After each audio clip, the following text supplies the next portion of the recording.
Hi, Jaya YouTube ചാനലിലേക്ക് സ്വാഗതം. ജയ പുളിക്കൽ നെല്ലിക്കുഴി നാട്ടോ.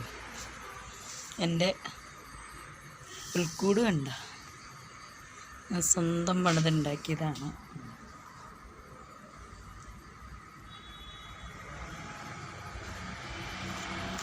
ഞാൻ വീഡിയോയിൽ ഇട്ടിട്ടുണ്ട്.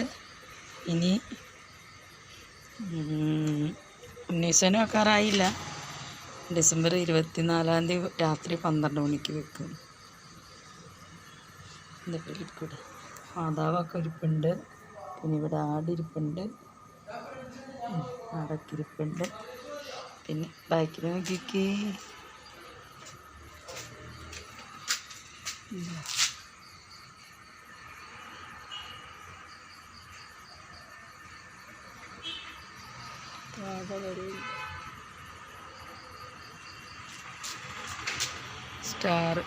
സ്റ്റാർ ഇതേൻ്റെ സ്റ്റാറിൻ്റെ കുറവുണ്ടോ?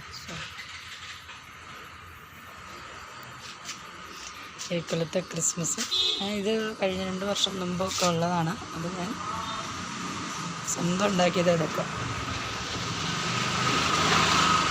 ഇതൊക്കെ സ്വന്തം ഉണ്ടാക്കിയതാണ്. സ്വന്തം എല്ലാം എൻ്റെ സ്വന്തം. സ്വന്തമെന്ന പദപ്പിനെന്തർത്ഥം എന്ന് ചോദിക്കില്ലേ? ഇതെല്ലാം കഴിയുമ്പോൾ അഴിച്ചു വെക്കും. അത് പദപ്പിൽ തീരും. പിന്നെ വീണ്ടും അടുത്ത വർഷം വിധിയുണ്ടെങ്കിൽ, ആയുസ്സുണ്ടെങ്കിൽ വീണ്ടും നമുക്ക് പുൽക്കൂട് അലങ്കരിക്കും.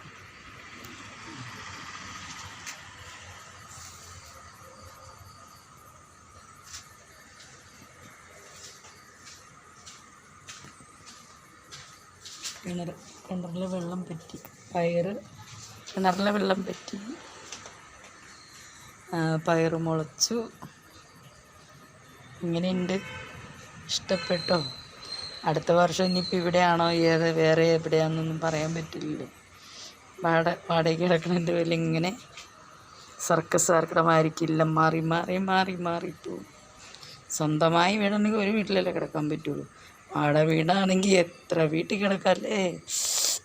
ഞാൻ 36ാമത്തെ വീടത്. എൻ്റെ കല്യാണം കഴിച്ചത് പിന്നെ വാടകയ്ക്ക് കിടന്നിട്ടുള്ളൂ. 36ാമത്തെ വീടായത്.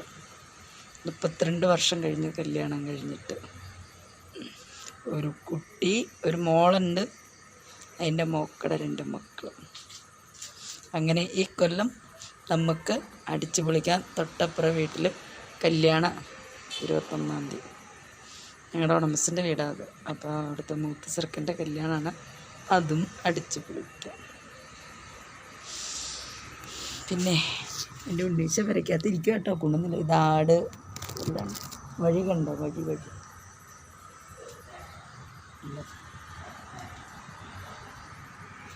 ദുഃഖമാകെ ഉള്ളിലൊതുക്കുമ്പോൾ ഞാൻ ഒന്നേ ആശിച്ചുള്ളൂ: അടിച്ചു പൊളിച്ച് ജീവിക്കുക. ലോകം മൊത്തം കാണുക, എല്ലാ സ്ഥലങ്ങളും പോയി അടിച്ചു പൊളിച്ച് ജീവിക്കണമെന്നാണ് എൻ്റെ ആഗ്രഹം.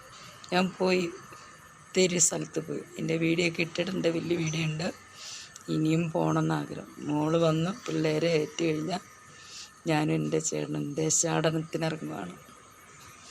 അങ്ങനെ ഏതെങ്കിലും ഒരു പുണ്യസ്ഥലത്ത് കിടന്ന് മരിക്കണമെന്ന് ആഗ്രഹം. കേരളം വിട്ടു പോകണമെന്ന് ആഗ്രഹം.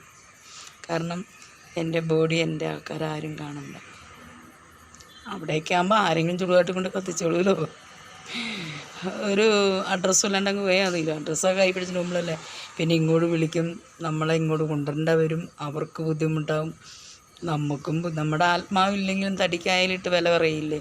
അപ്പോൾ അതൊന്നും വേണ്ട. ഒരു രേഖയില്ലാണ്ട് പോയി പുറത്ത് പോയി ജീവിതം എങ്ങനെയാണോ ഏതെങ്കിലും അമ്പലത്തിൻ്റെ തന്നെ കിടന്ന് ജീവിതം അവസാനിപ്പിക്കുക. ഒരു പുണ്യസ്ഥലത്ത് കിടന്ന് മരിക്കണം എന്നാണ് എനിക്കും എൻ്റെ ചേട്ടൻ്റെ ആഗ്രഹം. ഒരു മോളല്ലേ ഉള്ളൂ, അതിനെ കെട്ടിച്ചു കൊടുത്തിരിക്കുന്നല്ലേ. അവർ നല്ലപോലെ ജീവിക്കട്ടെ, അവർ സുഖമായി ജീവിക്കട്ടെ. അവർക്കൊരിക്കലും ഒരു ഭാരമായിട്ട് ഞാൻ വരില്ല എന്ന് ഞാൻ പറഞ്ഞിട്ടുണ്ട്. അങ്ങനെ എൻ്റെ ആഗ്രഹം ഇപ്പോഴും. പിന്നെ നാളെ വീണു പോയാൽ എങ്ങനെയാണെന്നറിയില്ല കേട്ടോ. എൻ്റെ ഈ വീഡിയോ ഇഷ്ടപ്പെട്ടിട്ടുണ്ടെങ്കിൽ ലൈക്ക് ചെയ്യുക, ഷെയർ ചെയ്യുക, വിജയിപ്പിക്കുക.